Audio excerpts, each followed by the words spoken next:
refresher in the beginning of the semester before we start, since it'll probably be, 4 or 5 months before those classes Well, begin? yeah, I guess it just depends on the instructor. Okay, thank you. Yep, no worries. Yep. Well, you can always find the refresher on YouTube. Yeah, that's true. That's true now. Yep. All right. So again, we'll start off with the simplest circuit. So what will connect is just resistor to uh, this AC source. So there's the AC source, and it's given by that. We use amplitude of the resistance. Amplitude of the Vmax is the amplitude of the EMF sine omega t.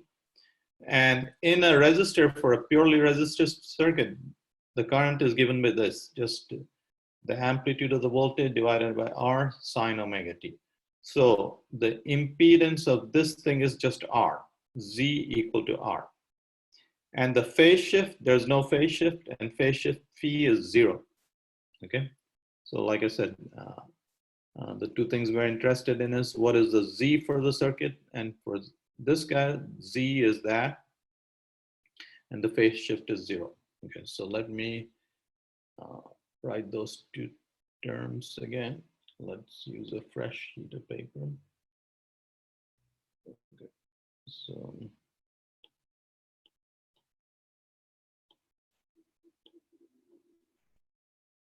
okay, so here's our AC source. Here's our circuit.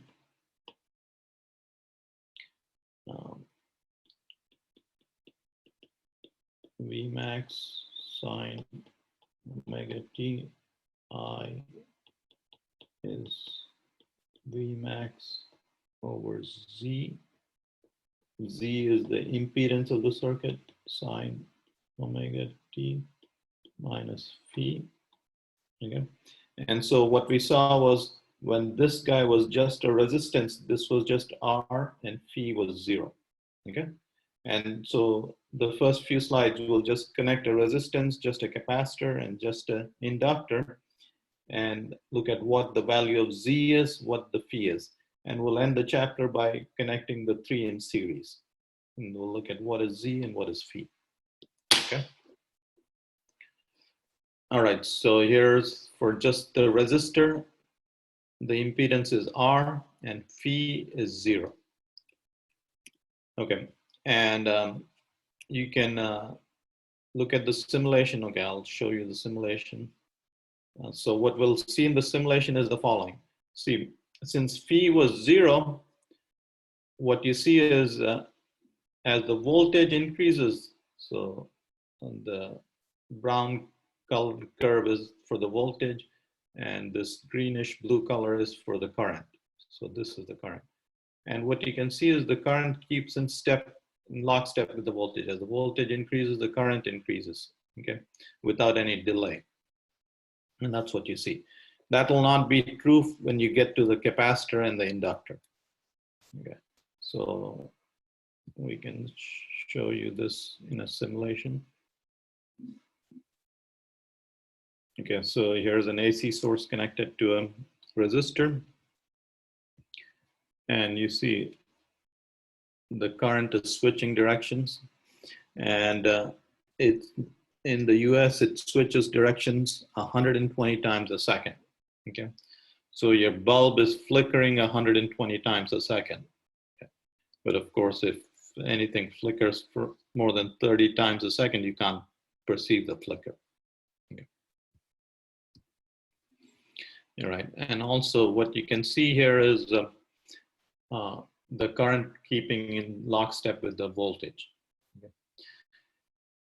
The instantaneous value of the current and the voltage is given by the Y component. So this is what is called a phasor. Okay, a phasor is a vector whose length is equal to the amplitude of the varying voltage or current. And there is the current phasor, the purple one, and there's the voltage phasor. And you just make it rotate at omega t at an angular speed of omega. So this thing is rotating. And at any given instant, the angle is omega t, and The y component will give you sine omega t times the amplitude will give you the instantaneous value of the current or voltage. Okay, so that's what this phasor is. All right, so now let's look at. So there was the resistor connected to the AC source. Okay. So there are the phasor vectors, and when we come to the last example, we'll see the usefulness of the phasor. Okay. So there is the phasor vector, and the y component of the phasor vector gives you the instantaneous value of the current and the voltage. Okay. All right, so we are interested in how the power dissipated in a device that tells you how brightly it's glowing or how fast the motor is rotating and all that kind of stuff. So we are interested in the power dissipated, power delivered to a device. The power is I square R, and I is a function of time. So there is I square R. There's I square and there's R. Okay, and there's a function of time. So for instance, this is how your bulb glows. Okay, and there are 120 peaks, and so the bulb will glow 120 times a second. Now the bulb goes dim 120 times a second. Okay. Now what you're interested in is the average power. Okay. So you're not interested. That's what you're interested in most of the time. So you could take this function and average it over time. Okay. So let's go to that function. Okay. So sine square omega t. Okay. And so you would average this over some 0 to 2 pi. Okay, so and dt. Okay, so what you really want is dt omega 0 to 2 pi, 1 over 2 pi. So that's what you want to average it over, and what you'll find is this is equal to 1/2. Okay. So you guys can do that integral, and you will find that. And so time average of that, see, that is 1/2. So I max square R divided by 2. Okay. Now let's go back to the board. So the power dissipated in a DC circuit was I square R, and the average power dissipated in an AC circuit turned out to be I max square R divided by 2. Now that 2 is an ugly factor, okay? And we want to change that. We want to remove that. We want this expression to look like that expression, okay? So what we'll do is we'll just define something called IRMS, and you'll come across this term all the time. So root mean square. Root mean square is just defined as I max over root 2. Okay, and that will turn this into IRMS square times R. Okay, now this expression looks exactly like that, and that we like. Okay, so here is the little trick, or here's the deal. You can take any of your DC expression, and so when you do your circuits class, you take any of your DC expressions and replace the values by IRMS values, root mean square values, and you'll get the corresponding expression for the AC circuit. Okay, so that's the deal. And the name comes from, really, IRMS comes from root. So this name, root mean square comes from here. So root mean square. So root mean square, root mean square. Okay. So that's where that comes from. And again, what we're trying to do is make our expressions, AC expressions, look like DC expressions. Okay. So again, if you want the power, so V squared by R, I squared times R, and V times I. These are the DC expressions. So the corresponding average for AC circuits would be VRMS squared by R, IRMS squared times R, or VRMS times IRMS. Okay, so wherever you, in the DC expression you have in an AC expression, just replace them by RMS values.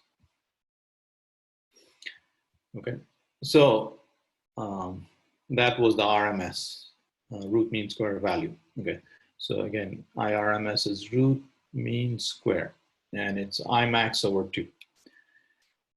All right, now let's connect our first non-simple device. We'll connect an inductor to the source. Okay, so this is a circuit, so you can apply Kirchhoff's rules.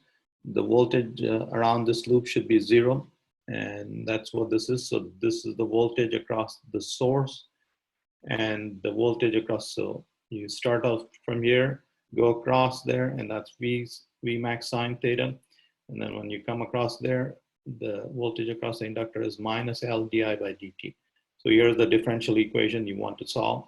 And you can solve this differential equation and you get this solution. This is the solution you get for the current. Okay, so now let's go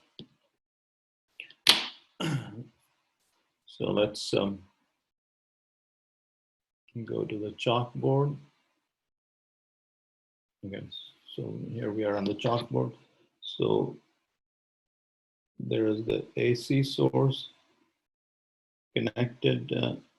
Oops, what I want was an inductor. Okay, here was the inductor. And remember, we were interested in V max sine omega t, and IT was V max over Z sine omega t minus phi. Okay, and for an inductor, what we found was, so V was V max sine omega t. I was V max over omega L sine omega t minus 90 degrees, pi by 2. Okay, so this was Z. So Z was equal to omega L. Okay, so the resistance of an inductor is omega L, and it's frequency dependent. So as the frequency increases, the resistance of the inductor increases. And phi was equal to pi by 2. Okay. And phi was equal to pi by 2, 90 degrees. Okay, so those were the two things we were interested in. So the resistance of the inductor is omega L, and phi is pi by 2. Okay.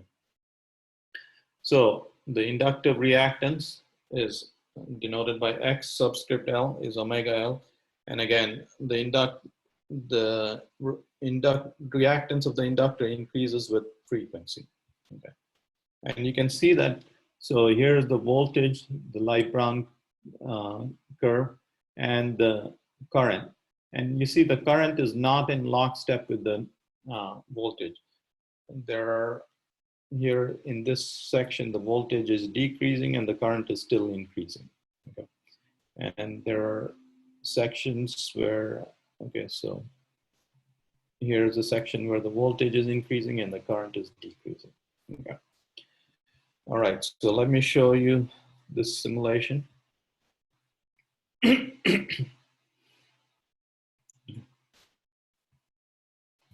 So here are the instantaneous values of the voltage and the current, and those are the Y components of this phasor, and these phasors are rotating counterclockwise at angular speed omega.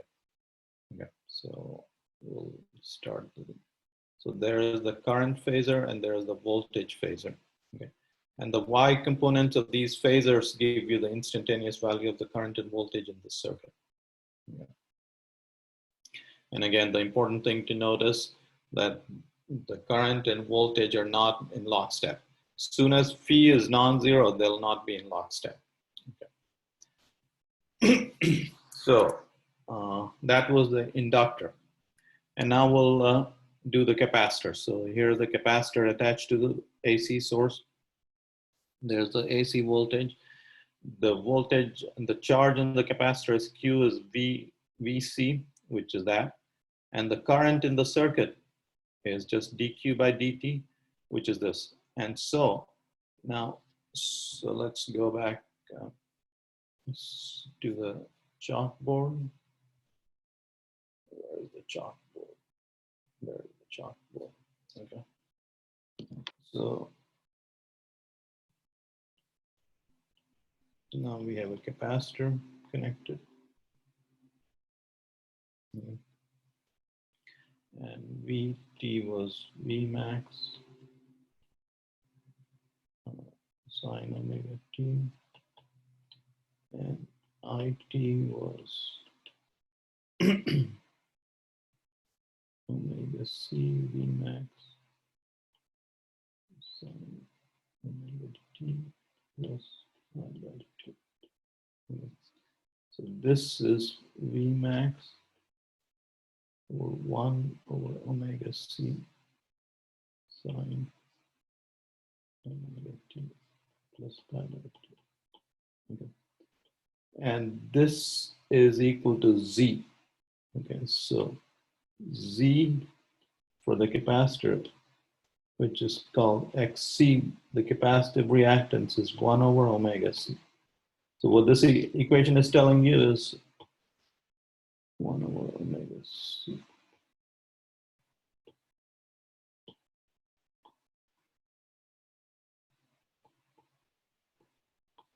Okay. So what this equation is telling you is as the frequency increases, the capacitive reactance decreases. So, and for in the limit omega going to infinity, this its reactance goes to 0. It's like it's not even there. Okay. So that's the reactance, and phi is of course minus pi by 2. Okay. So now we have the capacitive reactance 1 over omega c, and again, whenever phi is not 0, voltage and currents are not in lockstep. Since phi is from this expression, you can see that the phase of the current is ahead of the phase of the voltage by 90 degrees. And that's what this phasor diagram shows you. The current phasor is 90 degrees ahead of the voltage phasor. Okay. So now we'll consider the 3 in combination. So far we considered each one individually, and now we'll combine the 2, and this is the most complicated circuit we'll consider. So what I'll do is I'll pause now and let you guys ask questions if you guys have any.